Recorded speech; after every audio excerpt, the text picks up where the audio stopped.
রাস্টার টুলের সাহায্যে ম্যাপ পরিষ্কার করার জন্য প্রথমে ম্যাপটাকে আপনি সিলেকশন করবেন। সিলেকশন করার পর রাস্টারে যাবেন, রাস্টার থেকে ক্লিন আপ থেকে ইনভার্টে যাবেন।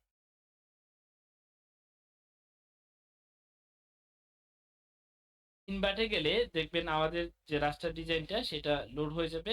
ইভেন এটা ওকে হয়ে এই যে ইনভার্ট হয়ে গেল। এটাকে আমরা সিলেকশন করব, সিলেকশন করে আবার রাস্টার ডিজাইন থেকে এখান থেকে আমরা প্রসেস ইমেজ থেকে ট্রান্স কালার টিপ এখান থেকে বিটনল করব। এই বিটনল হয়ে গেল, একদম সিম্পল। আপনি কালার চেঞ্জ করতে চাইলে সিলেকশনে যাবেন, হোম প্যানেল থেকে এখানে প্রপার্টিস, এখান থেকে লেয়ারের যে কালারটা আছে সেটা আপনি চেঞ্জ করে দেবেন। এই যে আমাদের কি হয়ে গেল, ব্লু কালার হয়ে গেল।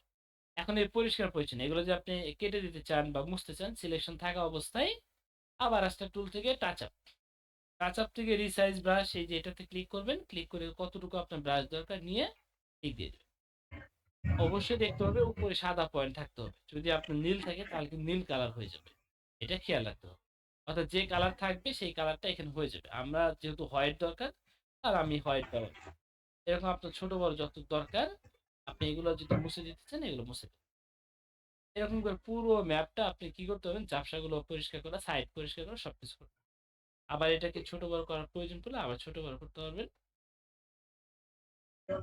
মানে যে এখানে আমার ছোট বড় করা দরকার, এই সাইজে যে আমি এখানে অনেক ছোট করে একটা ব্রাশ নিয়ে নেব। ওকে, এই যে এখানে আমি ক্লিক করে করে আমি মুছে দিই।